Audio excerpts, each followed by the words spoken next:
உடன்படிக்கை கர்த்தர் பண்ணிட்டார் என்றால் அந்த உடன்படிக்கை எந்த காரணத்தை கொண்டும் கர்த்தர் பிரேக் பண்றது கிடையாது. உடன்படிக்கைங்கிறது கர்த்தர் புனிதமா பார்க்கிறார். பிரிக்க முடியாத அளவுக்கு, வேறு பிரிக்க முடியாத அளவுக்கு ஒரு பைண்டிங்கா பார்க்கிறார்.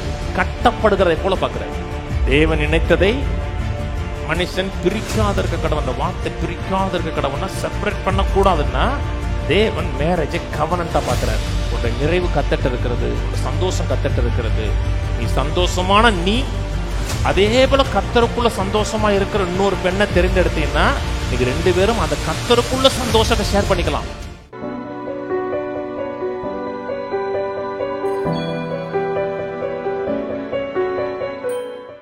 இன்னும் ஒரு சில வாரங்கள் திருமண உடன்படிக்கைன்னு பேச விரும்புகிறேன். தேவனுடைய பார்வையில் திருமணங்கிறது மிக மிக முக்கியமான காரியமாக இருக்கிறது. தேவன் ஆதியிலே சபையை உருவாக்கலை, ஆதியிலே தேவன் ராஜ்யத்தை உருவாக்கலை. இன்றைக்கு நம் விரும்புகிற எதையுமே தேவன் உருவாக்கலை. தேவன் ஆதியிலே ஒரு மனிதனை உண்டாக்கினார். அந்த மனிதன் தனிமையாக இருப்பது நல்லதல்ல என்று சொல்லி அந்த மனிதன் திருமணம் செய்து கொள்வதற்காக ஒரு பெண்ணை ஏற்படுத்தினார். லிவிங் டுகெதருக்கு வைக்கல, திருமணம் பண்ணுவதற்காக அவர்களை ஆணும் பெண்ணுமாக உண்டாக்கி திருமண உடன்படிக்கை ஏற்படுத்தினார்.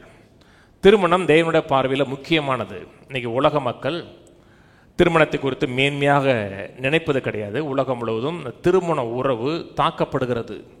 வெற்றியுள்ள திருமண வாழ்க்கையை வாழக்கூடிய மக்கள் ஒரு சில மக்கள் தான் இந்த உலகத்தில் வெற்றியுள்ள மக்களாக வாழ்கிறார்கள். உலக மக்கள் இதை தள்ளிட்டு போகிறாங்க. நம்ம நாட்டில் தள்ளிட்டு போவாங்க.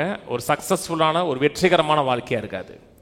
மேலை நாடுகளில் டைவர்ஸ் ஈஸியாக நடக்குது. திருமண முறிவுங்கிறது ரொம்ப எளிதான முறையில் நடக்கக்கூடிய காரியமாக இருக்கிறது. ஆனால் தேவனுடைய மக்களாக இருக்கிறோம், தேவனை அறிந்திருக்கிறோம், தேவனுடைய வார்த்தை அறிந்த ஜனங்களாக இருக்கிறோம் என்றால் வருகிற அத்தனை பிரச்சனைகளை மேற்கொண்டு ஒரு ஜெயமான வாழ்க்கை வாழ வேண்டும் என்று கர்த்தர் விரும்புகிறார். ஒரு சமுதாயத்துக்கு பேக் போனா இருக்கிறது, முதுகெலும்பை போல இருக்கிறது திருமணம். ஒரு சபைக்கு முதுகெலும்பை போல இருக்கிறது திருமணம். திருமண வாழ்க்கை சபையில் சரியாக இல்லை என்றால் சபை சீராக சிறந்த விதத்தில் இருக்க முடியாது. ஒரு சிறந்த திருமண வாழ்க்கை நான் வாழணும், வெற்றிகரமாக வாழ வேண்டும் என்றால் அதை குறித்து தேவனோட வார்த்தை என்ன சொல்லுகிறது என்பதை சிஸ்டமேட்டிக்காக நான் அறியணும்.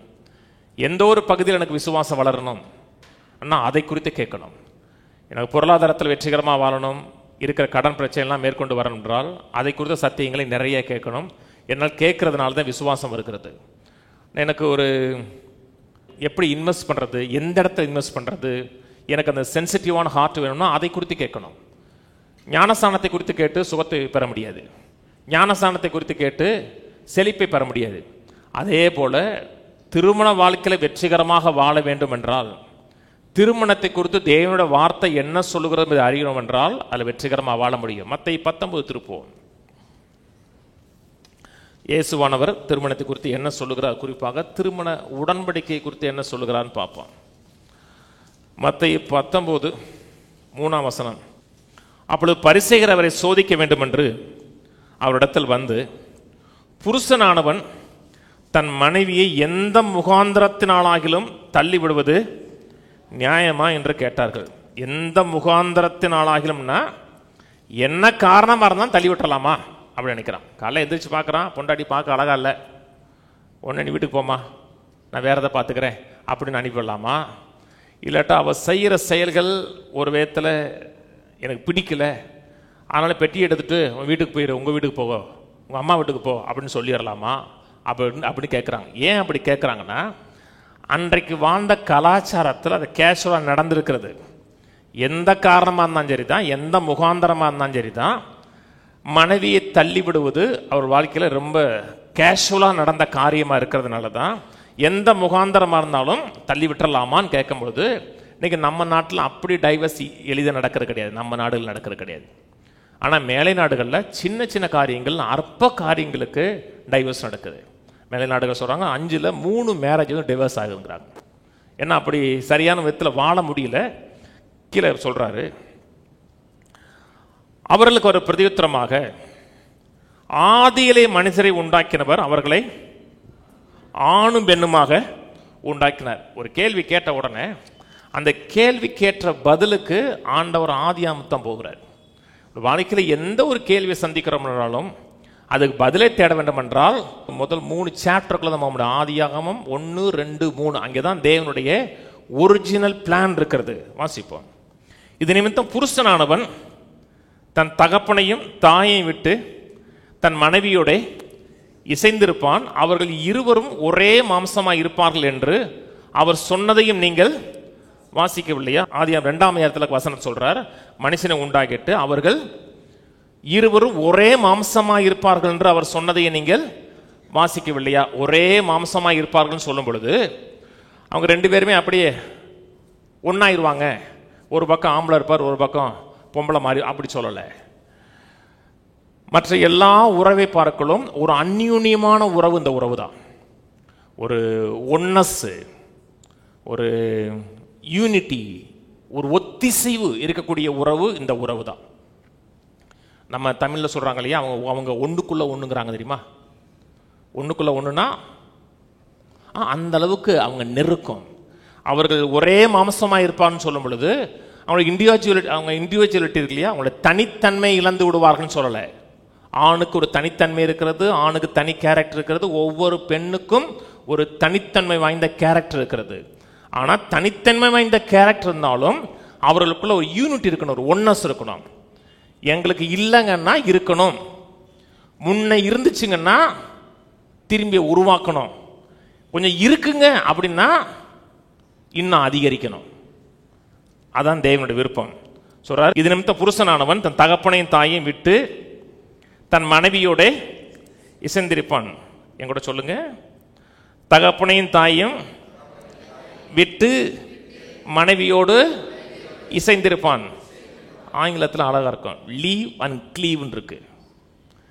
அவங்கள லீவ் பொண்ணு, மனைவியை கிளீவ் பொண்ணு. ஆங்கிலத்தில் அப்படித்தான் இருக்கு. அவங்கள விடு, மனைவியை பிடி. நான் சொல்லாங்க, இயேசுநாதர் சொன்னதை சொல்றேங்க. அப்படின்னா தாய் தகப்பனெல்லாம் உதறி தள்ளணுமா? அப்படி சொல்லலை. கல்யாணம் முடிச்சதுக்கு அப்புறம் உங்க வாழ்க்கையில் பிரதானமான உறவு தாய் தகப்பனோட உறவை பார்க்கலாம். இந்த உறவு தான் மேன்மையான உறவு. தேவனுடைய பார்வையில் அது ரொம்ப முக்கியமானது. என்றால் அவர்கள் இருவராயிராமல் ஒரே ஒருவராக இருப்பார்கள் இருக்கணும். அந்த அளவுக்கு நெருக்கமான உறவு. நான் எங்கள் அம்மா வீட்டில் இருக்கேன், அவர் அவங்க அம்மா வீட்டில் இருக்காரு. உங்கள் பிள்ளைங்க பிள்ளைகள் நடுத்துறது தான் நிற்கும். அதனால தான் அம்மாவை நேசிக்க வேண்டியதான், அப்பாவை நேசிக்க வேண்டியதான். ஆனால் நீங்கள் இசைந்து வாழக்கூடிய இடம்ங்கிறது உங்கள் கணவன் உங்கள் மனைவியோடு தான் வரணும். கீழே வாசிப்போம், திரும்பி வாசிக்கிறேன் 5ஆம் வசனத்திலிருந்து. இது நிமித்தம் புருஷனானவன் தன் தகப்பனையும் தாயை விட்டு தன் மனைவியோடு இசைந்திருப்பான், அவர்கள் இருவரும் ஒரே மாம்சமாக இருப்பார்கள் என்று அவர் சொன்னதையும் நீங்கள் வாசிக்கவில்லையா? இப்படி இருக்கிறபடியால் அவர்கள் இருவராயிராமல் ஒரே மாம்சமாய் இருக்கிறார்கள். ஆகையால் தேவன் இணைத்ததை மனுஷன் பிரிக்காதிருக்க கடவண்டார். அவர்கள் இருவராயிராமல் ஒருவராய் இருக்கிறார்கள். தேவன் இணைத்ததை, அதாவது சிருஷ்டி கர்த்தர் ஒரு ஆண் மனிதனையும் ஒரு பெண் மனிதனையும் உண்டாக்கினார். எதற்கு உண்டாக்கிறார் என்றால் திருமணத்துக்காக உண்டாக்கி இருக்கிறார்.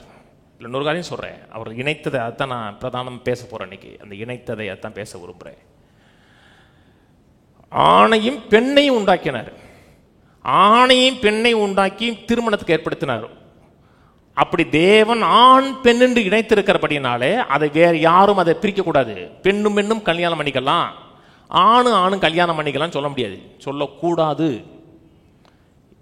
மேலை நாடுகளில் இப்போ கல்யாணம் பண்ணி வைக்கிறாங்க சர்ச்சில், ஆணுக்கும் ஆணுக்கும், பெண்ணுக்கும் பெண்ணுக்கும் மேரேஜ் நடக்குது. மேரேஜ் பண்றாங்க, அதை பண்ணி வைக்கிறார்கள். தேவன் உங்களுக்கு தெரியாதோ? பாவம் நடக்குது. நம்ம நாட்டிலையும் சட்டமாக மாற்றினாங்க, அப்புறம் கேன்சல் பண்ணாங்க. அதை பண்ணிக்கலாம் அப்படின்னு நம்ம நாட்டில் சட்டம் வந்துச்சு, திரும்பி அதுக்கு இது திரும்பி அது தடை செய்யப்பட்டுச்சு.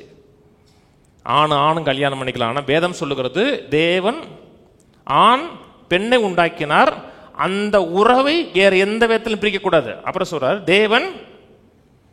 தேவன் இணைத்ததை மனுஷன் பிரிக்காதிருக்க கடவுங்கிறார். இணைத்தன்னு சொல்லும் பொழுது யோக் டுகெதர்னு சொல்கிறோம் இல்லையா, அந்த 2 காளை மாடுகளை ஒரு மேலே ஒரு பேக்கா போட்டு இணைக்கிறோம் இல்லையா, அதே மாதிரி 2 பேரையும் ஒன்றரை இணைத்து கட்டுவது, பைன் பண்ணுவது, இணைத்து கட்டுவது. நான் சொன்னது புரியுதுங்களாங்க? நம்ம ஊரை சொல்கிறாங்க ஒரு கால் கட்டு போட்டால் தான் சரியாக வருங்கிறாங்களேங்க. அந்த வார்த்தையுடைய அர்த்தமே தான். இணைத்ததுன்னா யோக் டுகெதர், பைண்ட் டுகெதர், ஒன்னா இணைந்து கட்டுவது. இன்னைக்கு மனுஷன் தான் கட்டப்படக்கூடாதுன்னு நினைக்கிறான். ஆனால் சில காரியத்தில் நம்ம கட்டப்பட வேண்டும், கட்டப்பட வேண்டியது அவசியமாக இருக்கிறது. நம்ம கட்டப்பட வேண்டிய ஒரு முக்கியமான காரியம் ஆண் பெண் உறவில் கட்டப்பட வேண்டும். திரும்பி வாசிப்போம். அதற்கு அவர்கள் அப்படியானால் தள்ளுதல் சீட்டை கொடுத்து அவளை தள்ளிவிடலாம் என்று மோசே ஏன் கட்டளையிட்டார் என்றார்கள். அதற்கு அவர், உங்கள் மனைவியை தள்ளிவிடலாம் என்று உங்கள் இருதய கடினத்து நிமித்தம் மோசே உங்களுக்கு இடம் கொடுத்தார். ஆதி முதலாம் அப்படி தேவனுடைய ஒரிஜினல் பிளான் அப்படி இல்லை, உங்களுடைய இருதய கடினத்து நிமித்தம் அப்படி நடந்துச்சுங்கிறாரு. மோசே சொல்றாரு, மோசையின் காலத்தில் அது அன்பின் பிரமாணம் ஆதிக்கம் செலுத்துகிற காலம் கிடையாது, ஆவியானவரால் நடத்தப்பட்ட காலமும் கிடையாது. மனுஷனுடைய இருதய கடினம். உங்கள் இருதயம் சாஃப்டா இருக்கிறது என்றால் மனைவியை நேசிப்பீங்க. உங்கள் இருதயம் ஹார்டா இருக்கும்போது தான் யார் என்ன காயப்பட்டான்னு நான் சொல்லுகிற வார்த்தை அவர்களை எந்த அளவுக்கு காயப்படுத்துது, வேதனைப்படுத்துது, எதை சிந்திக்காமல் செயல்படுகிற மனிதன் தான் கடினமான மனுஷன். சாஃப்டான மனுஷன் நான் சொல்லுகிறது அவர்களை எந்த அளவுக்கு பாதிக்கும், எந்த அளவுக்கு வேதனை ஏற்படுத்தும் நினைக்கிற யோசிக்கிறவன் சாஃப்டான மனுஷன். நான் சொன்னது புரியுதுங்களா? சில மக்கள் பேசுறாங்களா, வாயில கண்ட மாதிரி பேசுறாங்கல்லங்க. நீங்க பேசுற வார்த்தைகள் அவங்களுக்குள்ள போய் ஒரு காயத்தை ஏற்படுத்தும், வேதனை ஏற்படுத்தும் நினைச்சோம்னா அந்த மனுஷன் பேச மாட்டான். ஏன் நடக்குதுன்னா அவங்களுடைய இருதய கடினத்து நிமித்தங்கிறார். இன்னைக்கு மக்கள் சில நேரத்தில் இந்த மேரேஜ் பிரச்சனை வருதுங்களா, மேரேஜ் பிரச்சனை வரும்போது சர்ச்சுக்கு வர மாட்டாங்க சில மக்கள். மேரேஜ் பிரச்சனை இருக்கும்போது நாங்கள் சர்ச்சுக்கு வரணும். ஏன்னா சபைக்கு வரும்போது அவங்க இருதயம் சாஃப்டாகும், எண்ணங்கள் சாஃப்டாகும். எந்த இடத்துல சரி பண்ணணும், எந்த இடத்துல சீர்திருத்தணும், எந்த விதத்தில் என்னை மாற்றிக்கொள்ளணும்னு எப்போ தெரியும்னா சபைக்கு வரும்போது தான் தெரியும். திரும்பி வாசிப்போம். ஆதி முதலாம் அப்படி இருக்கவில்லை. ஆதலால் எவனாகிலும் தன் மனைவி வேசித்தனம் செய்தது நிமித்தமே அன்றி அவளை தள்ளிவிட்டு வேறொருத்தை விவாகம் பண்ணினால் அவன் விபச்சாரம் செய்கிறவனாய் இருப்பான். தள்ளிவிடப்பட்டவளை விவாகம் பண்ணுகிறவனும் விபச்சாரம் செய்கிறவனாய் இருப்பான் என்று உங்களுக்கு சொல்லுகிறேன் என்றார். அவருடைய சீசர்கள் அவரை நோக்கி, மனைவியை பற்றி புருஷனுடைய காரியம் இப்படி இருந்தால் விவாகம் பண்ணுகிறது ஈஸியாக தள்ளிவிட முடியாதுன்னா பேசாமல் கல்யாணம் பண்ணாமல் இருக்கிறது நல்லதுன்னு நினைக்கிறான். ஏன்னா நினச்ச நேரத்தில் ஒரு சீட் எங்கிட்ட கொடுத்துட்டு இன்னொரு சீட்டு எங்கிட்ட கொடுக்க முடியாது. ஒரு சீட்டு டைவோர்ஸ் சீட்டு, இன்னொரு சீட்டு வேற சீட்டு, அப்படி அப்படி கொடுக்க முடியாது. கீழே வாசிப்போம் 11ஆம் வசனம். அதற்கு அவர், வரம் பெற்றவர்களை தவிர மற்றவர்கள் இந்த வசனத்தை ஏற்றுக்கொள்ள மாட்டார்கள். தாயின் வயிற்றிலிருந்து அன்னர்களாய் பிறந்தவர்களும் உண்டு, மனுஷர்களால் அன்னர்கள் ஆக்கப்பட்டவர்கள் உண்டு. பரலோக ராஜ்யத்தின் நிமித்தம் தங்களை அன்னர்களாக்கி கொண்டவர்களும் உண்டு. இதை ஏற்றுக்கொள்ள வல்லவன் ஏற்றுக்கொள்ள கடவன்றார். அதாவது எல்லாருக்கும் அப்படி கிடையாது, சில மக்கள் தனிமையாக இருக்க முடியுங்கிறார். யார் இருக்க முடியும்னு கீழே பேசுகிறாரு. அன்னகர்கள் ஆக்கப்பட்டவருங்கிறார். அன்னகர்னா தெரியும் இல்லையா? அன்னகர்னா யாருக்கு தெரியாது? சும்மா கையை ஊற்றினான்னு சொல்லி விளையாட்ட நான் சொல்லிட்டு போயிடுவேன். ஒன்று தெரியாது, மற்ற எல்லாருக்குமே தெரியும்.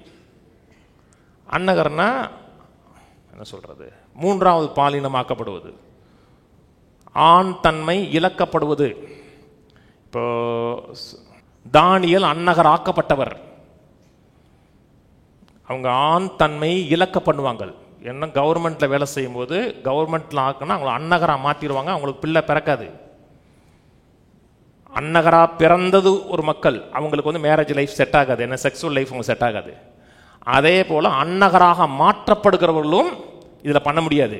சில மக்கள் ராஜ்யத்து நிமித்தம் நான் கல்யாணம் பண்ணாமல் இருந்துக்கிறேன் அவங்க இருக்கலாம். ஆனால் ஆதியிலிருந்து ஒரிஜினல் வடிவமைப்பு அப்படி கிடையாதுங்கிறாரு. அந்த விதத்தில் வடிவமைப்படலை. நான் சொல்றது புரியுதுங்களா? சில மக்கள் நினைக்கிறாங்கன்னா ஒரு மனிதன் கல்யாணம் பண்ணாமல் இருக்கிறதா ஆவிக்குரியன்னு நினைக்கிறாங்க. குறிப்பாக அவன் ஊழியத்துக்கு வர்றான்னா அவன் கல்யாணம் பண்ணக்கூடாது, அவன் கல்யாணம் பண்ணாமல் வந்தால் தான் அவன் ஊழியத்துக்கு ஏற்ற ஆளுன்னு நினைக்கிறாங்க. தேவனோட வார்த்தை அப்படி எந்த இடத்துலையும் பிரசங்கம் பண்ணப்படலை. தேவனோட வார்த்தை எதுலையும் சொல்லவும் இல்லை. விலைக்கு சொல்கிறேன். பேதுரு கல்யாணம் பண்ணவர், மற்ற எல்லா அப்போஸ்தலரும் கல்யாணம் பண்ணவர்கள்.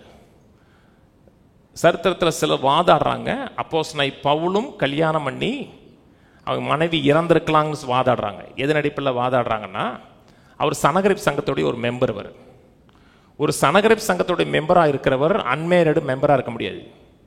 ஒரு சனகரிப் சங்கத்துடைய மெம்பராக இருக்கிறவர் கட்டாயம் மேரிடாக இருக்கணும். அவர் மேரேஜ் ஆகி திருமணமாகி அவர் மனைவி விலகி போயிருக்கலாம் அல்லது மரித்து போயிருக்கலாம்னு சொல்கிறாங்க. நான் தனியாக இருக்கவன் தான் ஆவிக்குருவேன் அப்படின்னு நினச்சிங்கன்னா அப்படி வேதம் சொல்லலை, வேதம் எந்த இடத்துலையும் சொல்லலை. ஆனால் சில சபைகளில் குறிப்பாக நீ ஊழியத்துக்கு வர வேண்டும் என்றால் நீ பிரம்மச்சரியத்தை கை கொள்ளணும்னு நினைக்கிறான். பிரம்மச்சரியம்னா கிட்டத்தட்ட 2 மாதத்துல வந்தது தான். அப்படியே பிரம்மச்சரியத்தை கை கொள்ளணும். எவன் பிரம்மச்சரியத்தை கை கொள்றானோ, கல்யாணம் முடிக்காமல் இருக்கிறானோ, அவன் தான் ஆவிக்கு ரீதியில் உயர்ந்த நிலை நினைக்கிறாங்க. வேதம் அப்படி சொல்லலை. உங்களுக்கு கல்யாணம் கட்டிருக்கீங்க, பிள்ளை பிறந்திருக்கு, ஒரு குடும்பத்தை நடத்துறீங்கன்னா கல்யாணம் கட்டாமல் ஊழியம் செய்கிற இருப்பார்களும் நீங்கள் ஒரு இம்மி அளவு கூட தரம் குறைந்தவர் கிடையாது. ஒரு தூசி அளவு கூட தரம் குறைந்தவர் கிடையாது. அவர் விரும்புகிறார், அவர் கல்யாணம் பண்ணாமல் இருக்கிறார்னா ரைட்டு. ஆனால் அவருக்கு அந்த செக்ஷுவல் டிசைர் இல்லையா அப்படின்னு கேட்டோம்னா அது சந்தேகத்துக்குரிய. காமிக்கிறேன் கீழே. ஆனால் தீமேத்தையோ தீத்துல ஒரு ஊழியம் செய்கிறவர் எப்படி இருக்கிறன்னு நிபந்தனைகள் சொல்லப்பட்டிருக்கு. ஒரு மனைவியுடைய கணவனாக இருக்கணும், பிள்ளைகள் இருக்கணும். அப்புறம் சொல்றாரு, ஒருவன் தன் சொந்த குடும்பத்தை நடத்த தெரியலன்னா அவன் எப்படி சபையை நடத்துவான்னு கேட்டார். சபைங்கிறது என்ன? பல குடும்பங்கள் ஒன்றிணைந்து தான் சபை. ஒரு கணவன் மனைவி குடும்ப பிரச்சனையை அவங்களால நடத்த தெரியலன்னா எப்படி சபையை நடத்துவீங்க? ரொம்ப நாளைக்கு முன்னாடி எங்கள் பாஸ் சாமுரோட சொன்னது. அவர் ஆரம்பத்தில் பாஸ்டர்ஸ் மீட்டிங் நடத்தினார். தமிழ்நாட்டில் எல்லாருக்கும் 2 and 4 கொடுத்து தங்கிறது ஹோட்டல் கொடுத்து மீட்டிங் நடத்திருக்காரு ஆரம்ப நாட்களில். அப்புறம் தான் பைபிள் காலேஜ் ஆரம்பித்து ட்ரெயின் பண்ணார் பசங்களை. அப்போ ஒரு கூட்டம் அவர் சொல்லுவார், பெரும்பாலும் இங்கே இருக்கவே மாட்டாங்கிறாரு. உள்ளே இருக்க மாட்டாங்க, வருவாங்க, மனைவி பிள்ளையோட பீச்சுக்கு போயிடுவாங்களா. இன்னும் 2 and 4 இருக்குல்ல, ஜாலியாக வந்துட்டு சாப்பிட்டுட்டு பீச்சுக்கு போயிடுவாங்க. ஒரு நாள் மீட்டிங் முடிஞ்சிச்சு, கொஞ்சம் லேட் ஆயிடுச்சு. அப்போ அவர் சொல்லியிருக்கிறாரு, முதல்ல சின்ன பிள்ளைகளும் பெண்களும் முதல்ல சாப்பிட போங்கன்னு இருக்காரு. உடனே ஒரு காவி வஸ்திரம் போட்டவர் சேரில் ஏற நின்று முதல்ல ஊழியக்காரனை மதிக்க கற்றுக்கோன்னு இருக்காரு. அவருக்கு கல்யாணம் கட்டியிருந்தா சின்ன பிள்ளையை பற்றி தெரியும், சின்ன பிள்ளைக்கு பசி தாங்கான்னு தெரியும். எது முக்கியம்? ஒரு குடும்பத்தை உங்களால் நடத்த தெரியலைன்னா உங்களால் சபையை நடத்த முடியாது. சில நேரத்தில் சில ஆண்கள் சில பெண்கள் ஏதோ ஒரு விதத்தில் கணவனோ மனைவி இழந்து தனியாக ஊழியம் செய்வாங்க. அதை பற்றி பேசவே இல்லை. இல்லை, நான் தனியாக ஊழியம் செய்ய விரும்புகிறேன், எனக்கு செக்ஷுவல் டிசைரே இல்லை அப்படின்னா நீங்கள் கல்யாணம் பண்ணாமல் ஊழியம் செய்யலாம். ஆனால் தேவனுடைய விருப்பம் என்னதென்றால் கல்யாணம் பண்ணி ஒரு குடும்பத்தை நடத்துகிறவன் ஊழியம் செய்கிறது தான் தேவனுடைய ஐடியலான ஒரு சிஸ்டம். 1 Corinthians 7 வாங்க. 1 Corinthians 7 மக்கள் மத்தியில் ஒரு நிறைய சந்தேகத்தை ஏற்படுத்தக்கூடிய ஒரு வேத பகுதி. 7:1 ஆரம்பிக்கிறாரு. நீங்கள் எனக்கு எழுதின காரியங்களை குறித்து நான் எழுதுகிறது என்னவென்றால், ஏதோ ஒரு காரியத்தை எழுதியிருக்கிறாங்க, ஒரு லெட்டர் எழுதி இந்த காரியத்துக்கெல்லாம் எங்களுக்கு ஒரு விளக்கம் வேணும் அப்படின்ட்டு ஒரு லெட்டர் எழுதியிருக்காங்க. அவங்க எழுதின லெட்டருக்கு அவர் எழுதுகிறார், நீங்களுக்கு எழுதின காரியங்களை குறித்து நான் எழுதுகிறது என்னவென்றால், ஸ்திரியை தொடாமல் இருக்கிறது மனுஷனுக்கு நல்லது. இதே ஒரு காரியம் கேட்டிருக்காங்க. என்ன கேட்டாங்கன்னா அவருக்கு தான் தெரியும். கீழே 26ஆம் வசனத்தில் சொல்றாரு, 7:26, அது என்னவெனில், இப்பொழுது உண்டாயிருக்கிற துன்பத்து நிமித்தம் விவாகம் இல்லாமல் இருக்கிறது மனுஷனுக்கு நலமாக இருக்கும் என்று எண்ணுகிறேன். ஒரு உபத்திரவ காலம் நடக்குது, ஏதோ ஒரு பிரச்சனை நடக்குது.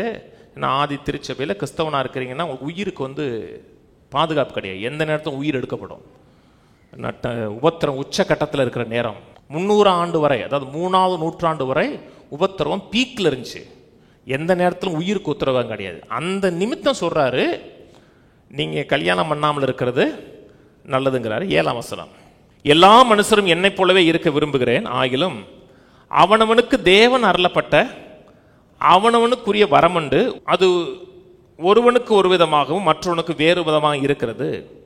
விவாகம் இல்லாதவர்களையும் கைம்பெண்களையும் குறித்து நான் சொல்லுகிறது என்னவெனில், அவர்கள் என்னை போல் இருந்து விட்டால் அவர்களுக்கு, நல்லா கவனிங்க, பீரியடு என்னன்னா உபத்திரவ பீரியடு. ஆனால் ஆதியிலிருந்து அப்படித்தான் கர்த்தருடைய சித்தமானு கேட்டீங்கன்னா கர்த்தருடைய சித்தம் கிடையாது. ஏன்னா மனிதன் தனிமையாக இருப்பது நல்லதல்லன்னு சொன்னார். 9ஆம் வசனம், ஆகிலும் அவர்கள் விருத்தராய் இருக்கக்கூடாதிருந்தால், விருத்தராய் இருக்கக்கூடாதிருந்தால்னா கல்யாணம் பண்ணாமல் இருக்கக்கூடாதிருந்தால், ஆகிலும் அவர்கள் விருத்தராய் இருக்கக்கூடாதிருந்தால் விவாகம் பண்ண கடவர்கள், வேகிறதை பார்க்கலாம் விவாகம் பண்ணுகிறது நலம்.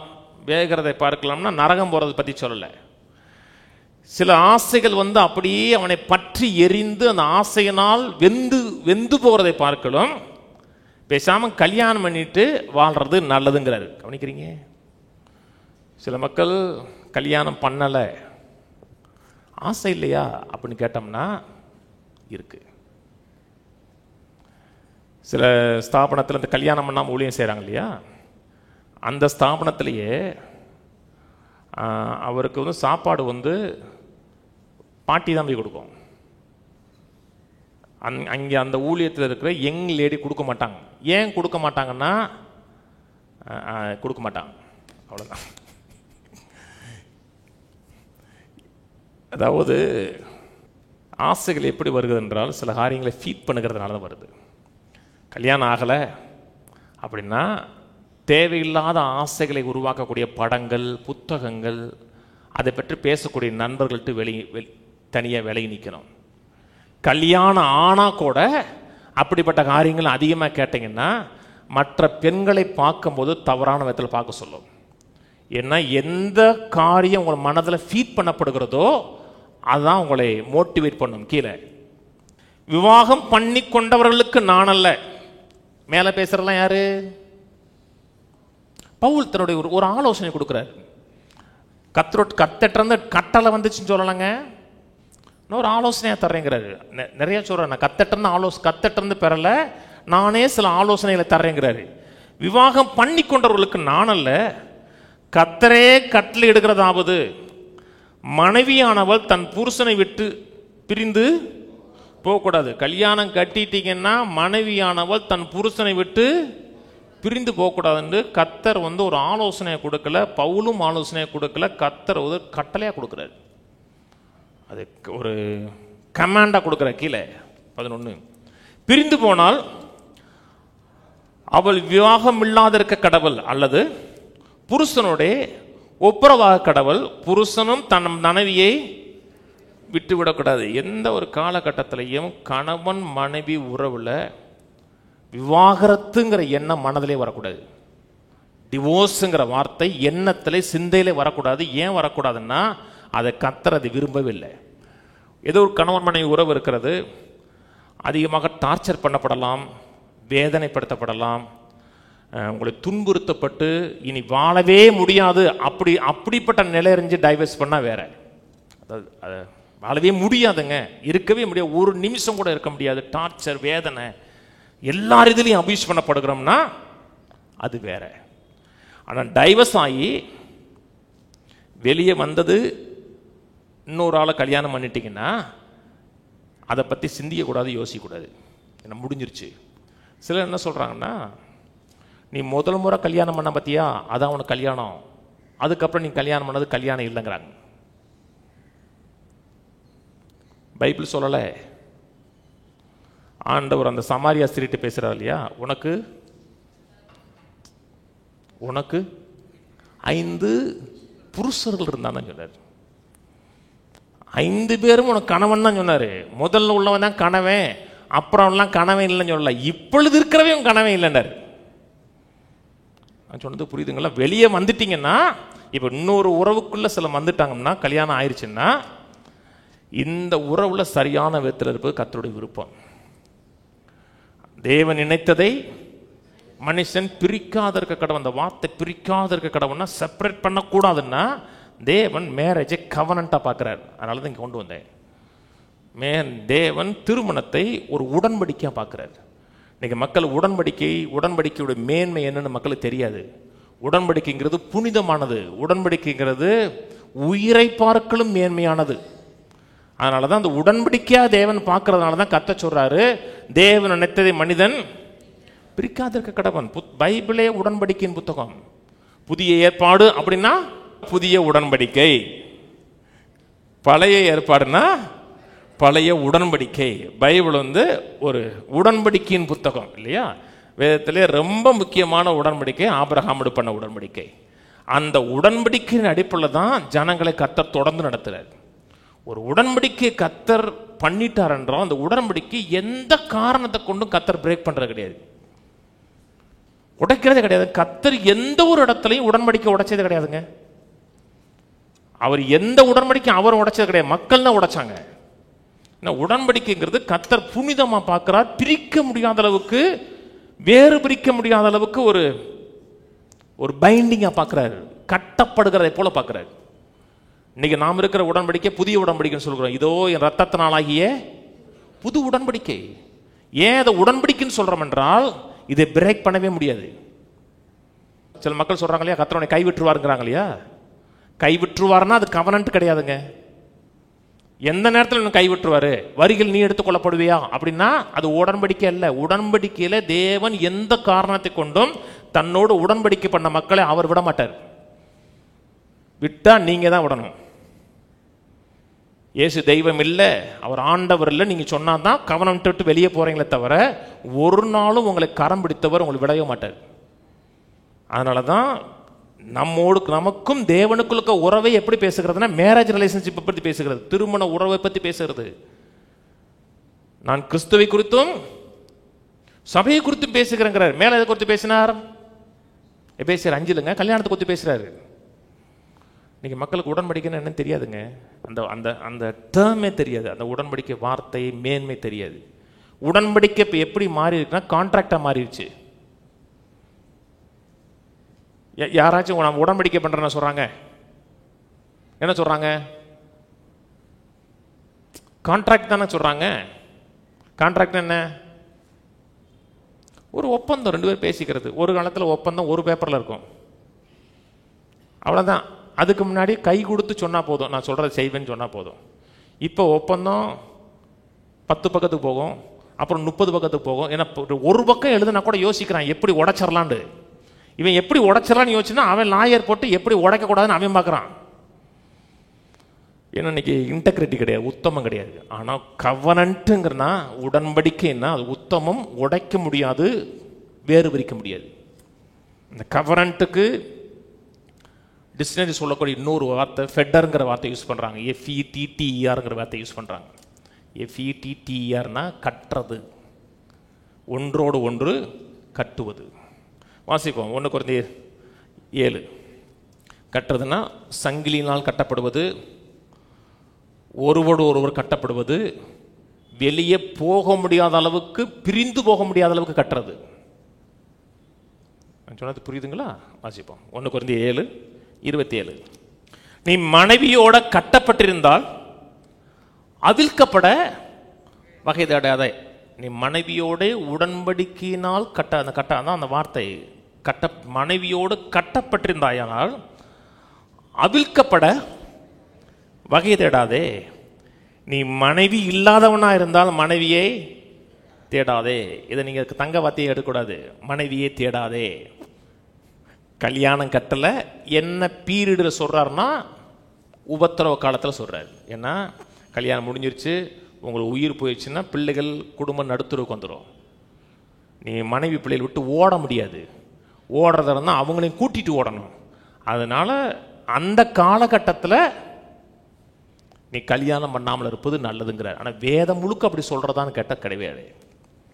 1 தீமோத்தேயுல அப்போஸ்தலனாகிய பவுல் சொல்கிறாரு, பிற்காலத்தில் மனசாட்சியில் சூடுண்ட பொய்யர்கள் எழும்பி கல்யாணம் பண்ணக்கூடாது என்று சொல்லுவார்கள் இருக்கிறார். வேதம் முழுக்க எந்த ஒரு காரியத்தையும் ஒரே ஒரு இடத்துல எடுக்கக்கூடாதுங்க. பின்னணி என்னன்னு பார்க்கணும். ஆனால் வேதம் முழு சொல்றது அவர்கள் கட்டப்பட வேண்டும், இணைக்கப்பட வேண்டும். எந்த காலகட்டத்திலையும் அவர்கள் அப்படியே சுத்தி தெரியக்கூடாது. சில சொல்றாங்க, என்னை யாரும் கட்ட முடியாது, நான் ஒரு சுதந்திர பறவைங்கிறான் இல்லையா. அப்படின்னா உருப்படாம போயிட்டான்னு அர்த்தம். ஊதாரியா உருப்படாம போறான்னு அர்த்தம். அப்படி ஊதாரியா உருப்படாம போறவனை தான் ஊரை சொல்றாங்க, கால் கட்டி போடுங்கிறான். கட்டி போட்டாலும் சரியாயிரானா? அவன் திரும்பி அது ஊதாரியா தான் இருக்கும். நான் சொன்னது புரியுதாங்க? அப்படி கட்டப்பட்ட குடும்பத்தில் பிள்ளைகள் பிறக்குது வச்சுங்களேன், கணவன் மனைவி உறவுல எந்த விதத்திலையும் பிரிக்க முடியாத ஒரு பாண்டிங்கில் பிள்ளைகள் பிறக்குது பார்த்தீங்களா? அந்த பிள்ளைகள் சேஃப் அண்ட் செக்யூராக இருப்பாங்க, பாதுகாப்பாக இருப்பாங்க. ஒரு நான் பத்திரமா இருக்கிறேங்கிற உணர்வு உங்களுக்கு இருக்கும். அப்பா எங்கே போனாலும் திரும்பி வருவார்ங்கிற உணர்வு இருக்கும். ஏன்னா அப்பா அம்மாவோடு கட்டப்பட்டிருக்கிறார். அம்மா திரும்பி வருவாங்க, அப்பா திரும்பி வருவாங்கிற அந்த உணர்வு பிள்ளைகளுக்கு இருக்கும். நான் சொன்னது புரியுதுங்களா? இன்னைக்கு மக்களுக்கு அந்த நான் இது ஒரு மேரேஜ் கட்டுக்குள்ள இருக்குன்னு மக்களுக்கு தெரியாது. ஏன்னா அது கவர்னன்ட், உடன்படிக்கை, பிரிக்கவே முடியாது. பிள்ளைகள் ஆரோக்கியமாக வளரணும், பத்திரமா வளரணும்னா ஆணும் பெண்ணும் நான் திருமண உறவினால் கட்டப்பட்டிருக்கிறேங்கிற உணர்வு இருக்கணும். கத்தர் அப்படித்தாங்க பார்க்குறாரு. ஒரு ஆணும் பெண்ணும் கத்தருடைய சமூகத்தில் கல்யாணம் பண்ணுறாங்க இல்லையா, அப்போ கத்தர் தேர்டு பார்ட்டியாக வந்து நிற்கிறாரு. இங்கே 3வது பார்ட்டியாக சாட்சியாக வந்து நிற்கிறார். காமிக்கிறேன். அவரே சொல்றாரு, நான் நீ சொன்னதை உன் மனைவியோடு சொன்ன வாக்குறுதிகளை நான் கேட்டேங்கிறாரு. பாஸ்ட் மட்டும் கேட்கல, நான் கேட்டேங்கிறார். இன்னைக்கு இருக்க உலகம் பிள்ளைகளுக்கு சொல்லிக் கொடுக்கணுங்க. நீங்க கேட்டு போறதுக்காக சொல்லலை, உங்க பிள்ளைகளுக்கு சொல்லிக் கொடுக்கணும், பேர பிள்ளைகளுக்கு சொல்லிக் கொடுக்கணும். மேரேஜ்னா என்னையா? அது ஒரு கவர்னன்ட்யா, அது ஒரு உடன்படிக்கை, புனிதமானது, பரிசுத்தமானதுன்னு சொல்லிக் கொடுக்கணும். இன்னைக்கு பிள்ளைகள் வந்து கொஞ்சம் வயசுக்கு வருது, நம்ம ஊரில் சொல்கிறீங்களா, மீசை முளைச்ச உடனே சிலதெல்லாம் வருங்கிறாங்க பார்த்தீங்களா. அது என்ன, உங்களுக்கு ஹார்மோன் வளருதுன்னு அர்த்தம். கொஞ்சம் வளருன்னா ஒரு ஆப்போசிட் செக்ஸை பார்க்கும்போது ஒரு ஈர்ப்பு இருக்கும் உங்களுக்கு. ஈர்ப்பு இல்லைன்னா கஷ்டம், நீங்கள் விசேஷித்த வரம் வாங்கியிருக்கீங்கன்னு அர்த்தம். இந்த சொல்கிறார் இல்லையா, அப்படி ஒரு ஈர்ப்பு இருக்கும். அந்த ஈர்ப்பின் அடிப்படையில் அப்படியே மூவ் ஆகிடக்கூடாது. நான் விழுந்துட்டேன், ஃபால் இன் லவ்ங்கிறாங்க இல்லையா, நல்லா லவ்வில் விழுந்துட்டேன். நீங்கள் விழக்கூடாது. ஏன்னா இது புனிதமான ஒரு உறவு என்று நினைக்கணும். இந்த சின்ன வயசில் ஆண் பெண் கவர்ச்சி இருக்கு இல்லையா, அது இன்ஃபாக்சுவேஷன்ங்கிறாங்க. இன்ஃபாக்சுவேஷன்னா அறிவற்ற மோகம்ங்கிறாங்க. அது மோகம் இல்லை, அறிவில்லாத மோகம். பிள்ளைகளை சொல்லிக் கொடுக்கணும். இப்போ அந்த வயசில் உனக்கு ஆசை வரும், ஒரு ஆப்போசிட் செக்ஸை பார்க்கும்போது உனக்கு ஒரு ஈர்ப்பு இருக்கும். உடனே நீ மேரேஜ் பண்ணக்கூடாது. இது அந்த வயசு இல்லை, அதுக்கு வயசு இருக்கு. அந்த குடும்பத்தை நீ அறியணும், அவங்க ஆவிக்குரிய வாழ்க்கையை நீ அறிஞ்சுக்கணும், ஒருவர் குடும்பத்தை ஒருவர் அறிஞ்சுக்கணும். அப்புறம் வந்து சபையில் கர்த்தருக்கு முன்பாக, ஊழியக்காரர்களுக்கு முன்பாக ஒரு எல்லாருடைய ஆசீர்வாதத்தோடு வாழக்கூடியது. அப்படி இணைக்கப்படுகிறதை வாழ்நாள் நம்மளுக்கு பிரிக்கப்பட முடியாதுன்னு அவங்க சொல்லிக் கொடுக்கணும். ஏன்னா இது வந்து மேலோட்டமாக பார்த்து இன்னைக்கு இருக்க உலகம்னா லவ் வந்துருச்சுனாவே செக்ஸுக்குள்ளே போட நினைக்கிறாங்க. என்னை நீ நேசிக்கிற அப்படின்னா நீ என்னோட செக்ஸ் வைக்கணும்னு நினைக்கிறான். அப்படின்னா அது லவ்வே கிடையாதுன்னு அர்த்தம். அது லவ்வே கிடையாது, அது அன்பே கிடையாதுன்னு அர்த்தம். அப்படிப்பட்ட உறவுக்குள்ள பிறக்கிற பிள்ளைகள் நிச்சயமற்ற தன்மையோடு பிள்ளைகள் பிறக்கிறாங்க. எனக்கு கமிட்மெண்ட்ல பிறக்கல, இச்சையில பிறந்த பிள்ளைகள் அது. அதனாலதான் கர்த்தர் வந்து நம்மை மட்டும் மனதில் நிற்கலைங்க, நம்முடைய பின் சந்ததி மனதில் வச்சுதாங்க எல்லாம் பேசுறாரு. அங்கே பிறக்கிற பிள்ளைகள் ஒரு செக்யூர்டான இடத்துல இருக்கணும், பாதுகாப்பான இடத்துல இருக்கணும். பிள்ளைகளை சொல்லிக் கொடுக்க இது புனிதமானது, இது மேன்மையானது அப்படின்னு சொல்லணும். லவ்வுக்கும் செக்ஸுக்கும் சம்மந்தமே கிடையாதுங்க. இன்னைக்கு இருக்க உலகம் அப்படித்தான். அன்னைக்கு இது ஒரு நீயா நானா இது ஒரு இது தொலைக்காட்சி கொஞ்சம் இது போகிறதே போய் பார்த்தாங்க, சொல்கிறாங்க, என்னம்மா நீங்கள் இப்போ இந்த வயசில் இப்படி பண்ணுறீங்கன்னா, நாங்கள் அப்படிலாம் பண்ண மாட்டோம், கொஞ்ச நேரம் பேசிகிட்டு இருப்போம், அப்புறம் தப்பு பண்ணுவாங்கிறா. ஏன் அப்படி சொல்கிறாங்கன்னா, நீ என்னை நேசிச்சாவே என்னோட செக்ஸ் வச்சுக்கணுங்கிறதான் கம்பல் பண்ணப்படுகிறார்கள். நீ பெரும்பாலான இடத்துல நடக்குதுங்கிறது. ஒரு சக்சஸ்ஃபுல் மேரேஜுக்கும் செக்ஸுக்கும் சம்மந்தமே கிடையாதுங்க. ஒரு வெற்றிகரமான திருமண வாழ்க்கைக்கும் செக்ஸுக்கும் எந்த விதத்திலும் சம்மந்தம் கிடையாது. ஒரு சக்சஸ்ஃபுல்லான திருமண வாழ்க்கையில் செக்ஸ் ஒரு பார்ட்டு, ஆனால் அதான் மெயின் பார்ட்டான்னு கேட்டால் மெயின் பார்ட் கிடையாது. அன்னைக்கு ஒரு பொண்ணு சொன்னா, எங்கள் வீட்டுக்காரர் நீ சரியாக கவனிக்கல, அதனால நான் அங்கிட்டு போயிட்டேன்னா. அது மேரேஜ் இல்லைங்க. அது மேரேஜ்னா எந்த காலகட்டத்திலையும் அவங்க 2 பேருக்கு உறவை உடைக்க முடியாது, உடைக்க கூடாது. ஏன்னா அது கவனன்ட், அது உடன்படிக்கை. அவங்க சொன்னது புரியுதுங்களா? இது சபையில் சொல்லிக் கொடுக்கணுங்க. சபையில் சொல்லிக் கொடுக்கலன்னா யாரும் உங்களுக்கு சொல்லிக் கொடுக்க மாட்டாங்களா? 12ஆம் கிளாஸில் சொல்லித்தர மாட்டாங்க. நான்லாம் 7ஆம் கிளாஸ் படிக்கும் போதே பேசிகிட்டு இருப்பாங்க அந்த காலத்திலேயே. அப்போ இப்போ எப்படி இருப்பாங்க பார்த்துக்குங்க. சபையில் சரியான விதத்தில் சொல்லிக் கொடுக்கலன்னா பிள்ளைகளுக்கு தப்பான தகவல் வெளியே போயிடும். எந்த காலகட்டத்திலையும் இது புனிதமானது, இது மேன்மையானது, தேவனுடைய பார்வையில் விலையேறப்பட்டது திருமணம். நான் சொன்னது புரியுது. லவ்வுக்கும் செக்ஸுக்கும் சம்பந்தமே கிடையாதுங்க. அப்படி ஒரு மனுஷன் சொல்றான், நீ என்னை நேசிச்சா என்னோட செக்ஸ் வைக்கணும்னு சொன்னான்னா அவன்கிட்ட முதல்ல விளையிருங்க. அவன் அதை மேன்மையாக மதிக்க தெரியாதவன் அர்த்தம். மல்லிகா திருப்போம். என்னன்னாலும் கத்தட்ட கேளுங்க, ஆண்டவரே நான் கல்யாணம் பண்ணவா, இது ஏற்றதா, உங்களுடைய வழி நடத்துறது இருக்கா அப்படி கேளுங்க. கேட்டுட்டு அவரை மேரேஜுக்குள்ள வாங்க. மல்லிகா 2:1 வாசிப்போம். ஃபுல்லாக இந்த அதிகாரம் கிட்டத்தட்ட ஃபுல்லாக வாசிப்பேன், கவனிச்சே வாங்க. இப்பொழுதும் ஆசாரியர்களே, இந்த கட்டளை உங்களுக்குரியது. நீங்கள் கேளாமலும் என் நாமத்துக்கு மகிமையை செலுத்தும்படி இது சிந்தியாமலும் இருந்தால் நான் உங்களுக்குள்ளே சாபத்தை அனுப்பி உங்கள் ஆசீர்வாதங்களையும் சாபமாக்குவேன். ஆம், நீங்கள் அதை சிந்தியாமல் போனதினால் அவைகளை சபித்தேன் என்று சேனையின் கர்த்தர் சொல்லுகிறார். இதோ நான் உங்களுடைய பயிரை கெடுத்து உங்கள் பண்டிகைகளில் சாணியை உங்கள் முகத்தின் மேல் இறப்பேன், அதனோட கூட நீங்களும் தள்ளுபடி ஆவீர்கள். லேவியரோடு பண்ணின என் உடன்படிக்கை நிலைத்திருக்கும்படிக்கு இந்த கட்டளையை உங்களிடத்தில் அனுப்பினேன் என்கிறதை அப்பொழுது அறிந்து கொள்வீர்கள் என்று சேனையின் கர்த்தர் சொல்லுகிறார். எதை மையமாக வச்சு பேசுகிறார்? லேவியரோடு பண்ண உடன்படிக்கை வச்சு பேசுகிறார். கர்த்தர் ஒரு உடன்படிக்கை ஒரு மனிதனோடு பண்ணான் என்றால் ஜென்மத்துக்கு மறக்க மாட்டார். இப்போ சிறையிருப்பிலிருந்து மக்கள் சிறையிருப்பிலிருந்து வந்துட்டாங்க. வந்ததுக்கு அப்புறமும் அந்த லேவியோரோடு கர்த்தர் பண்ணார் பார்த்தீங்களா? அந்த உடன்படிக்கை மனசில் வச்சு உங்கள்கிட்ட பேசுகிறார். திரும்பி 1000 ஆண்டுகள் ஆனதுக்கு அப்புறமும் உடன்படிக்கை கர்த்தர் மறக்கலை. கீழே பேசுவோம். உடன்படிக்கை புனிதமானதுங்க. உடன்படிக்கைங்கிறது உயிரின் அடிப்படையில் செய்கிறது. உடன்படிக்கைனாவே கட் அண்ட் ஷெட்னு அர்த்தம். வெட்டுவது, ரத்தம் சிந்துவதுன்னு அர்த்தம். ரத்தம் சிந்துவதுன்னா உயிரின் மேலே செய்வது. மாம்சத்தின் உயிர் ரத்தத்தில் இருக்கணும், உயிரை மையமாக வச்சு செய்கிறது. கீழே வாசிப்போம்.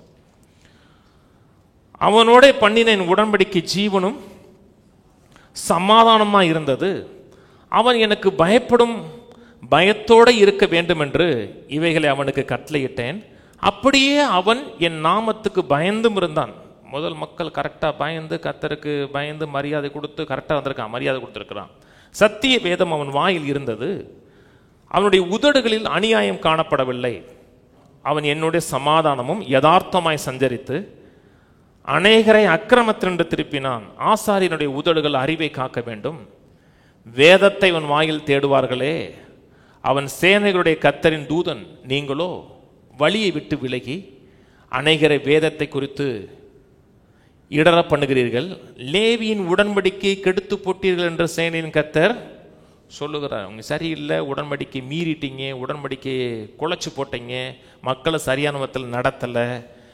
9, நீங்கள் வழியை கை கொள்ளாமல் வேதத்தை குறித்து பட்சபாதம் பண்ணினபடியால் நானும் உங்களை எல்லா ஜனத்துக்கு முன்பாக அற்பரும் நீசருமாக்குவேன். நம் எல்லோருக்கும் ஒரே பிதா இல்லையா? ஒரே தேவன் நம்மை சிருஷ்டித்ததில்லையோ? நாம் நம்முடைய பிதாக்களின் உடன்படிக்கை பரிசுத்த குலைச்சலாக்கி அவனவன் தன் சகோதரனுக்கு துரோகம் பண்ணுவானேன். யூத ஜனங்கள் துரோகம் பண்ணினார்கள். இஸ்ரவேலிலும் எருசலேமிலும் அருவருப்பான காரியம் செய்யப்பட்டது. உடன்படிக்கை மீறுகிறதே கர்த்தர் துரோகம்னு சொல்றாரு. நான் சொன்னது புரியுதுங்களா? கணவன் மனைவி உறவுங்கிறது என்னது? உடன்படிக்கை. அதை மீறினா துரோகம்னு கர்த்தர் சொல்றாரு. கீழே வாசிக்கிறேன். யூத ஜனங்கள் துரோகம் பண்ணினார்கள், இஸ்ரவேலிலும் எருசலேமிலும் அருவருப்பான காரியம் செய்யப்பட்டது. கர்த்தர் சிநேகிக்கிற பரிசுத்தத்தை யூத ஜனங்கள் பரிசுத்த குலைச்சலாக்கி அந்நிய தேவதையின் குமாரத்திகளை விவாகம் பண்ணினார்கள். இப்படி செய்கிறவன் எவனோ அவன் காவல் காக்கிறவனாயினும் உத்தரவு கொடுக்கிறவனாயினும் சேனையின் கர்த்தருக்கு காணிக்கை செலுத்துகிறவனாயினும் அவனை யாக்கோபின் கூடாரங்கள் இராதபடிக்கு கர்த்தர் சங்கரிப்பார். நீங்கள் இரண்டாந்தரமும் இதை செய்து கர்த்தருடைய பீடத்தை கண்ணீராலும் அழுகையினாலும் பெருமூச்சினாலும் நிரப்புகிறீர்கள். ஆகையால் அவர் இனி காணிக்கையை மதியார், அதை உங்கள் கையில் பிரியமாய் ஏற்றுக்கொள்ள மாட்டார். உங்க காணிக்கை ஏற்றுக்க மாட்டார், அங்கீகரிக்க மாட்டார்னு சொன்ன உடனே 14 கேட்குறான், ஏன் என்று கேட்கிறீர்கள்ங்கிற. ஏன் காணிக்கை ஏற்றுக்க மாட்டீங்க, ஏன் எங்களை அங்கீகரிக்க மாட்டேங்கன்னு சொன்ன உடனே கர்த்தர் சொல்றாரு, கர்த்தர் உனக்கும் உன் இள வயதின் மனைவிக்கும் சாட்சியா இருக்கிறார். உன் தோழியும் உன் உடன்படிக்கையின் மனைவியுமாகிய அவளுக்கு நீ துரோகம் பண்ணினாயேங்கிறார். உன்னுடைய ஒப்பந்தத்தின் மனைவின்னு சொல்லல, உடன்படிக்கையின் மனைவிங்கிறார். உடன்படிக்கையின் மனைவிக்கு துரோகம் பண்ணினாயேங்கிறார். இன்னைக்கு மனைவிக்கு துரோகம் பண்ணீங்கன்னா கர்த்தருக்கு துரோகம் பண்ணுவீங்க. முதல்ல கர்த்தருக்கு பண்ணக்கூடிய துரோகத்தை பத்தி பேசுறாரு, அப்புறம் மனைவி கொண்டக்கூடிய துரோகத்தை பேசுறாரு. ஒரு காரியத்தில் நீங்க சரியில்லைங்கன்னா 100 காரியத்திலையும் சரியா இருப்பீங்கன்னு சொல்லவே முடியாது. திருமணங்கிறது விளையாட்டு விஷயம் கிடையாதுங்க. திருமணங்கிறது அது உடைக்க முடியாத ஒரு கட்டு, உடைக்க முடியாத, பிரிந்து போக முடியாத ஒரு பாண்டிங், செயின்ல வச்சு கட்டுறது மாதிரி. கீழே 15 வாசிப்போம். அவர் ஒருவனை அல்லவா படைத்தார், ஆவி அவரிடத்தில் பரிபூர்ணமாய் இருந்ததே, பின்ன ஏன் ஒருவனை படைத்தார்? தேவ பக்தி உள்ள சந்ததியை பெரும்படிதானே. ஆகையால் ஒருவனும் தன் இள வயதின் மனைவிக்கு துரோகம் பண்ணாதபடிக்கு உங்கள் ஆவியை குறித்து சிங்கிளா படைச்சார். ஏன் சிங்கிளா படைச்சார்? முதல் ஆணை படைச்சார், ஒருவனை படைத்தார், ஆவி அவரிடத்தில் பரிபூர்ணமா இருந்த, பின்ன ஏன் ஒருவனை படைத்தார்? தேவ பக்தி உள்ள சந்ததி. எல்லாருமே ஆவிக்குரிய நிலையில உச்சகட்டத்தை அடைஞ்சிட்டாங்க வச்சுங்களேன். கல்யாணம் பண்ணாதான் ஆவியில உச்ச நிலையில வாழ்றான்னா பிள்ளை எப்படி பிறக்கும்? கர்த்தருக்கு பிள்ளைகள் அவசியம். நான் சொல்றது புரியுதுங்களா? கர்த்தருக்கு பிள்ளைகள் அவசியம், அதே நேரத்தில் தேவ பக்தி உள்ள பிள்ளைகள் அவசியம். கர்த்தரை மதித்து கர்த்தருக்கு முக்கியத்துவம் கொடுத்துக்கக்கூடிய பிள்ளைகள் அவசியம். மேரேஜுங்கிறது விளையாட்டு விஷயம் கிடையாதுங்க. மேரேஜுங்கிறது ஃபீலிங்கில் வாழ்றது கிடையாது. ஃபீல் பண்ணுறீங்களோ ஃபீல் பண்ணலையோ, கல்யாணம் கட்டியாச்சு, நம்ம 2 பேருக்குரிய உறவு வந்துருச்சு. இந்த உறவை எந்த காலத்தை கொட்டும் பிரிக்க முடியாது. சில நேரத்தில் திருமணத்தில் சண்டை வரலையா? ஒரு ஆள் சொல்லுங்க, எங்கள் மேரேஜில் சண்டை வராண்டு. சண்டைன்னா அடிச்சு பிடிச்சி தலைமுடியை பிடிச்சி நிற்கிறது இல்லை, வாக்குவாதங்கள் வரலையா? சில எதிர்மறையான காரியங்கள் வந்தாலும், என்ன நினைகள் இருந்தாலும் நம்ம கர்த்தருக்கு முன்பாக கட்டப்பட்டிருக்கிறோம், தேவன் சாட்சியா இருக்கிறான்னு நினைச்சு அதை மேற்கொண்டு வரதான் திருமண வாழ்க்கை. அத்துட்டு ஓடுறது கிடையாது. நான் என் வீட்டுக்கு போறேன், நீ உன் வீட்டுக்கு போன்றல. 16 வாசிப்போம். தள்ளி விடுதலை நான் வெறுக்கிறேன் என்று இஸ்ரவேலின் தேவனாய் கர்த்தர் சொல்லுகிறார். தள்ளி விடுதலை நான் வெறுக்கிறேங்கிறார். ஸ்ட்ராங் வார்த்தை யூஸ் பண்றாங்க. எந்த காரணத்தை கொண்டு மனைவியை தள்ளிவிடக்கூடாதுங்க. அதை நான் வெறுக்கிறேன். ஏதோ ஒரு காரணம், தவிர்க்க முடியாத காரணம், வாழவே முடியாதுன்னு வேற. ஆனால் உங்கள் பேச்சில் எப்போ பார்த்தாலும் டைவர்ஸுங்கிற வார்த்தை வரவே கூடாது. சண்டை போட்டவுடனே நீ உங்கள் அம்மா வீட்டுக்கு போயிரு. நீங்கள் எங்கே போவீங்க? கல்யாணம் முடிச்சு 6 பிள்ளை பார்த்ததுக்கு அப்புறமா அம்மா வீட்டுக்கு போறோம்னா அம்மா அங்கே இல்லையில, உங்கள் அம்மா வீட்டுக்கு போ, நீ உங்கள் அம்மா வீட்டுக்கு போ. இனிமேல் நம்ம 2 பேரும் ஒன்றா வாழ முடியாது, பிரிஞ்சிருவோம். அது அசிங்கம். கர்த்தர் அதை வெறுக்கிறார் இருக்கு. அதை நேசிக்கிறான்னு சொல்லலைங்க, அதை வெறுக்கிறார். 14ஆம் வசனம் திரும்பி வாசிங்க. ஏனென்று கேட்கிறீர்கள், கர்த்தர் உனக்கும் உன் இள வயதின் மனைவிக்கும் சாட்சியாக இருக்கிறார். கிறிஸ்தவ கல்யாணத்துக்கு போயிருக்கீங்களா? கல்யாணத்துக்கு போனுங்க, நேராக கல்யாணம் பத்திரிக்கை கொடுத்தாங்கன்னா சாப்பாட்டுக்கு போகக்கூடாது. அங்கே என்ன பண்ணுறாங்க, எப்படி பண்ணுறாங்க, என்ன வாவ்ஸ் எடுக்கிறாங்கன்னு பார்க்கணும். நீங்கள் சபைக்கு முன்பாகவும் கர்த்தருக்கு முன்பாகவும் நீங்கள் நிற்கிறீர்கள். நீங்கள் சொன்ன வாக்குறுதிகளை நாங்களும் கேட்டோம், கர்த்தரும் கேட்டார். கேட்கலையா? அப்போ அதான் சொல்கிறாரு. ஏனென்று கேட்கிறீர்கள், கர்த்தர் உனக்கும் இள வயதின் மனைவிக்கும் சாட்சியாக இருக்கிறார். அது ஆம்பிளிஃபைட் போடு. Yet you ask, why does he reject it?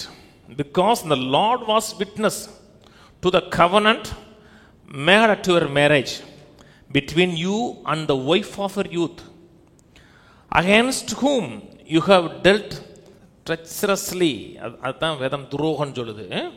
Against whom you have dealt treacherously, to whom you were faithless, yet she is your companion and the wife of your covenant made by your marriage.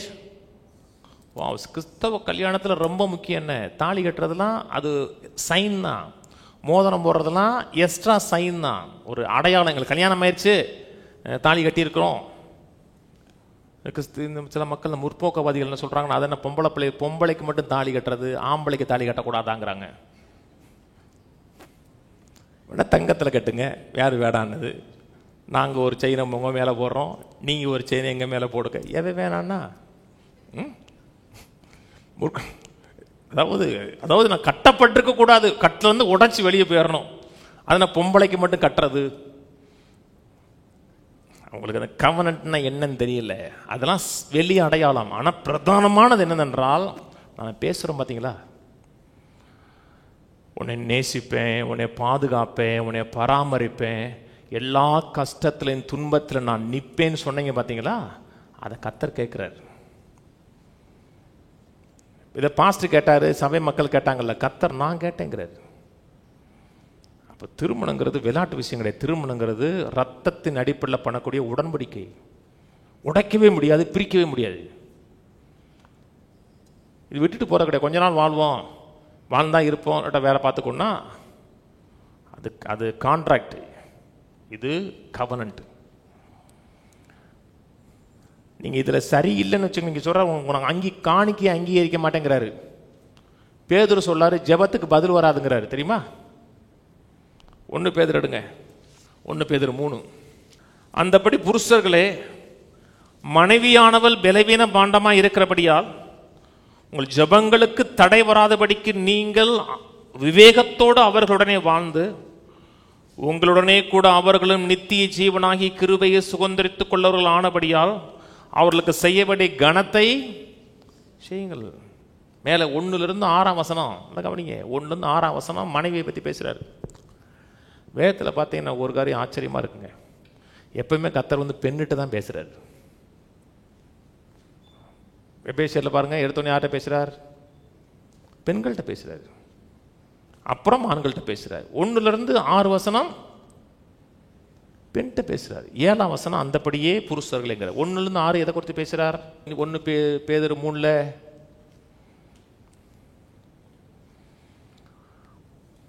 1 பேதுரு 3 எதை பற்றி சொல்லுது?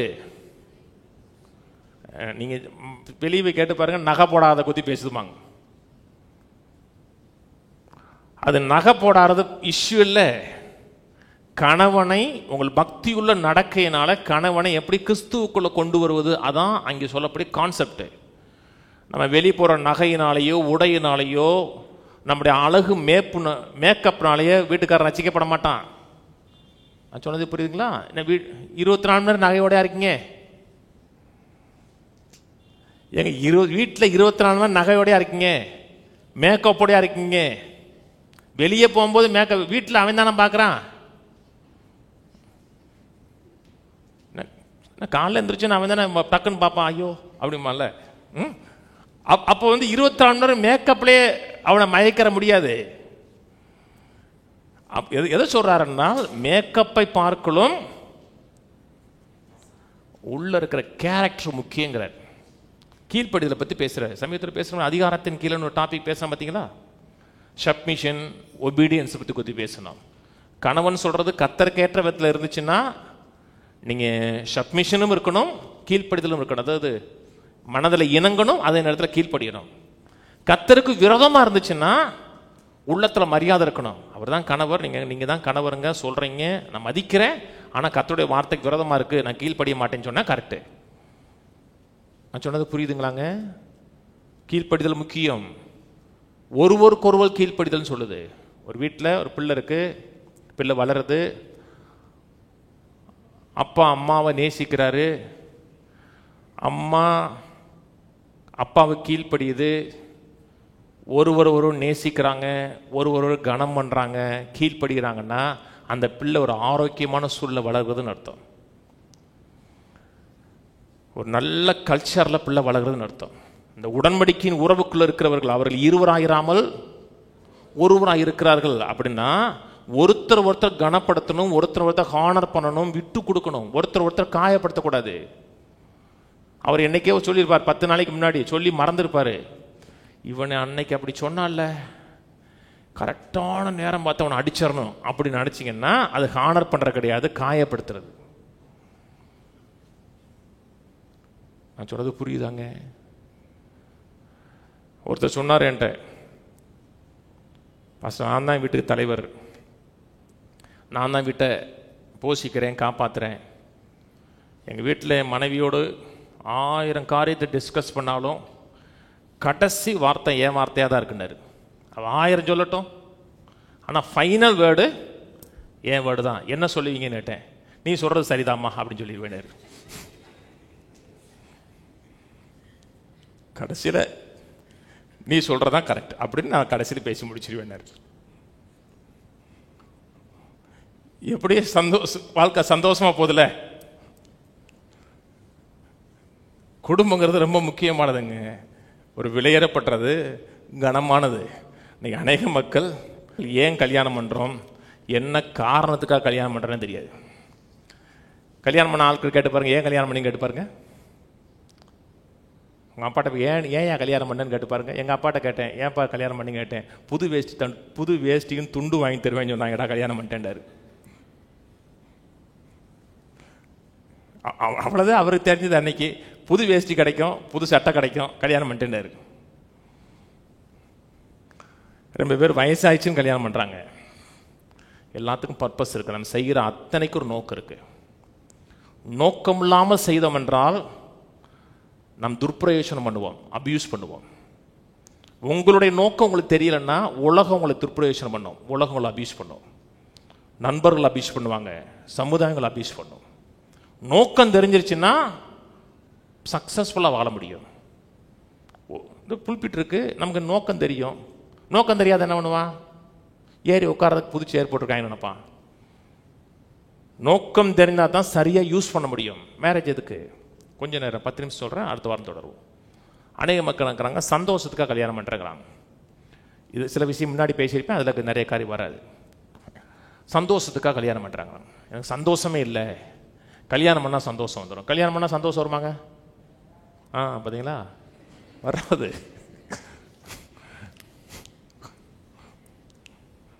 கல்யாணம் பண்ணால் சந்தோஷம் வரணும் எவன் சொன்னா உங்களுக்கு? கல்யாணம் சந்தோஷத்திற்காக அல்ல, கல்யாணம் சந்தோஷத்துக்காக பண்ணுகிறவர்கள் ஒரு ஸ்டேஜில் என்ன சொல்கிறாங்கன்னா, உன்னை கல்யாணம் பண்ணால் சந்தோஷம் வரும்னு நினச்சேன், ஆனால் இப்போ தான் தெரியுது எல்லா துன்பத்துக்கும் காரணம் நீ தான் தெரியுதுமா. யாரும் உங்களுக்கு சந்தோஷத்தை கொடுக்க முடியாதுங்க. கர்த்தர் சந்தோஷத்தை கொடுக்குறாரு. உங்களோட சமூகத்தில் பரிபூர்ணமான ஆனந்தம், உங்களோட வலது பார்சத்தில் நித்திய பேரின்பும் இருக்கிறது. நீதிமொழி சொல்லுகிறார், அவனோட வசனத்தை காக்கிறவனோ பாக்கியவான் இருக்கு. பாக்கியவனா ஹாப்பி இஸ் த மேன் இருக்கு. யோபுல சொல்றாரு, யோபு 5:17 வாசிங்க. தமிழில் அதை கொஞ்சம் மட்டமாக மொழிபெயர்த்திருப்பாங்க. யோபு 5:17, இதோ தேவன் தண்டிக்கிற மனுஷன் பாக்கியவான். அது ஏன் இப்படி பளிச்சுன்னு அப்படி எழுதியிருக்காங்க தெரியல தமிழில் மட்டும். ஆங்கில பைபிளில் தேவன் சரி பண்ணுகிற மனுஷன் பாக்கியவான் இருக்கு. மூல பாஷையில் அதுதான். தேவன் ஒரு மனுஷனை சரி பண்ணுறார். சரி, இந்த இடத்துல சரியில்லை. ஏன் பிரசங்கம் பண்ணுறோம்? சரியாகிறதுக்காக தான். நீ இப்படி இருக்கக்கூடாது, இப்படி வாழணும், என் மனைவி எப்போ பார்த்தாலும் வீட்டுக்கு போன்னு சொல்லக்கூடாது. சரி பண்ணுறதுக்காக தேவன் சீர்திருத்துகிற மனுஷன் பாக்கியவான். இன்னைக்கு நிறைய மக்களுக்கு ஏன் சந்தோஷம் இல்லைன்னா, தேவன் தங்களை சீர்படுத்துவதற்கு இடம் கொடுக்க மாட்டாங்க. சங்கீதம் 127 சொல்லுகிறது 4ஆம் வசனத்திலிருந்து, வாழ வயதின் குமாரர் பலவான் கையில் உள்ள அம்புகளுக்கு ஒப்பாய் இருக்கிறார்கள். அவைகளால் தன் அம்பரா துணியை நிரப்பின புருஷன் பாக்கியவான். எவைகளால்? பலவான் கையில் இருக்கிற அம்புகளை போல் இருக்கிற பிள்ளைகளால் தன் அம்பரா துணியை நிரப்புகிற மனுஷன் சந்தோஷமான மனுஷன். இந்த அம்பரா துணி இருக்கு இல்லையா, அந்த அம்பு வைப்பாங்கல்லங்க, அந்த அன்பு வைக்கிறதுல குறைஞ்சது 5 அம்பு வைப்பாங்கிறாங்க. அப்படின்னா குறைஞ்சது 5 பிள்ளை பெக்கணும்னு சொல்கிறாங்க. ஏன் உங்களுக்கு சந்தோஷம் இல்லை? நீங்கள் 2 பிள்ளை தான் பெற்றிருக்கீங்க. இன்னொரு 3 பிள்ளை பெற்றுட்டீங்கன்னா உங்களுக்கு சந்தோஷம் வந்துடும். பிள்ளைகள் சந்தோஷத்தை கொடுக்காது. பிள்ளைகள் கர்த்தருக்கேற்ற விதத்தில் வளர்த்தீங்க, கர்த்தருடைய போதனைகளை வளர்க்குறீங்களா, சந்தோஷம் உண்டாகும். எப்பொழுதுமே சந்தோஷங்கிறது தேவனுக்கும் நமக்கு இருக்க உறவு தான் தவிர மனிதர்களோ பொருள்களோ அல்ல. 2வது காரியம், மக்கள் ஏன் கல்யாணம் பண்ணுறாங்கிறாங்கன்னா, எனக்கு சமுதாயத்தில் ஒரு வேல்யூ கிடைக்கும், அதனால கல்யாணம் பண்ணுறேங்கிறாங்க. நான் சொன்னது புரியுதாங்க? அம்மூரை சொல்லுவாங்க, கல்யாணம் பண்ணாதாண்டா சமுதாயத்தில் மதிப்பாங்கிறாங்க இல்லையா. நம்முடைய மதிப்பு திருமணத்தில் வர்றது கிடையாது. நம்முடைய மதிப்பு நமக்காக தேவன் கொடுத்த கிரயத்தில் வருகிறது. நம்மை மீட்பதற்காக வெள்ளியினாலும் பொன்னினாலும் அல்ல, இயேசு கிறிஸ்துவின் விலையேறப்பட்ட ரத்தத்தினாலே மீட்கப்பட்ட நம்முடைய மதிப்பு என்பது ஒரு மனிதனையோ மனுஷனையை சார்ந்தல்ல. நம்முடைய மதிப்பு கர்த்தரை சார்ந்திருக்கிறது. தேவன் நம்ம கொடுத்த விலையை சார்ந்திருக்கிறது. மிகப்பெரிய விலை கொடுத்து உங்களை மீட்டு எடுத்திருக்கிறார் என்றால், தேவனுடைய பார்வையில் நீங்கள் விலையேறப்பட்டோன்னு பார்த்தீங்கன்னா உங்களை பார்க்கும்போது மதிப்பாக தெரியும். நான் மதிப்பில்லாதவன் இல்லை, நீங்கள் மதிப்புள்ளவர்கள், பெருமதி உள்ளவர்கள் என கொடுத்த கிரயம் அது. 3வது காரியம், மக்கள் ஏன் கல்யாணம் பண்ணுறாங்கன்னா, நாம் பாதி நீ பாதி, நம்ம 2 பேரும் இணைஞ்சா தான் ஒன்றுங்கிறாங்க. அப்படி இல்லை. சில மக்கள் சொல்கிறாங்க, மனிதனை ஆரம்பத்தில் படிக்கும்போது பூர்ணமற்றவராக படைச்சாருங்கிறாங்க. வேதம் அப்படி எதுவுமே சொல்லலை. ஆதாம்ங்கிற வார்த்தைக்கு மனுஷன்தான், ஏவாளுங்கிற வார்த்தைக்கு மனுஷன்தான். ஆண் மனுஷனையும் பெண் மனுஷனையும் படைச்சார். நான் சொன்னது புரியுதுங்களா? அவங்களுக்கு ஆதாம் என்று பேரிட்டார்கள் இருக்கு இல்லையா, ஆணுக்கும் பெண்ணுக்கும் தேவன் வச்ச பேர் என்னங்க? ஆதாம். தமிழில் மனுஷன் இருக்கு, ஆங்கில பைபிள்ல ஆதாம் என்று பேரிட்டான் இருக்கு. தேவன் ஆணையும் பெண்ணையும் ஆதாம் தான் சொன்னார். ஆதாம்னா மனுஷன். நம் கிறிஸ்துவுக்கு இன்னைக்கு வேதம் சொல்வது கம்ப்ளீட்டாக இருக்கிறோம் சொல்லப்பட்டிருக்கிறது. பிள்ளைகள் சொல்லணும், உன்னுடைய நிறைவு கத்தட்ட இருக்கிறது, உன்னுடைய சந்தோஷம் கத்தட்ட இருக்கிறது. நீ சந்தோஷமான நீ அதே போல கத்தருக்குள்ள சந்தோஷமா இருக்கிற இன்னொரு பெண்ணை தெரிந்தெடுத்தீங்கன்னா, நீங்க 2 பேரும் அந்த கத்தருக்குள்ள சந்தோஷத்தை ஷேர் பண்ணிக்கலாம். ஒருத்தர் சந்தோஷம் வாங்குறது கிடையாது, கத்தருக்குள்ள இருக்க சந்தோஷத்தை ஷேர் பண்றதான் கல்யாணம். கல்யாணம் சந்தோஷத்துக்காக அல்ல, மதிப்புக்காக அல்ல, நிறைவுக்காக அல்ல. இது அனைத்தும் கர்த்தர் கொடுக்கிறார். ஏன் கல்யாணம் பண்ணணும்? பக்தியுள்ள சந்ததி உருவாக்கணும். தேவனை கனப்படுத்தக்கூடிய ஒரு சந்ததி இந்த உலகத்தில் எழும்பணும். அடுத்த சந்ததிக்கு சத்தியத்தை சொல்லிக் கொடுப்பதுக்கு சந்ததிகள் எழும்பணும். அதான் தேவனோட நோக்கம். 2வது காரியம், 2 பேருக்குள்ள ஒன்னஸ் இருக்கணும். அவர்கள் இருவராயிராமல் ஒருவர்னா வெறும் சரீரத்தில் மட்டுமல்ல, ஒரு கணவனும் மனைவியும் ஒன்னா மனதில் இணைகிறாங்கன்னா அது பவருங்க. அது உலகத்தில் 1000 ஒன்னஸ் இருந்தாலும் கணவனும் மனைவியும் மன ரீதியில் சிந்தனை ஒன்றா இணைகிறாங்கன்னா அது பவர். அங்கே ஒரு காரியம் பிறப்பிக்கப்படும். சரீரப்பிரகமாக இணையும் போது மட்டுமல்ல, மன ரீதியிலையும் அவர்கள் இணையும் பொழுதும் அங்கே ஒரு அற்புதம் நடக்கும். அதனால தான் கர்த்தர் சொன்னார், ஒருத்தன் 1000 பேரையும்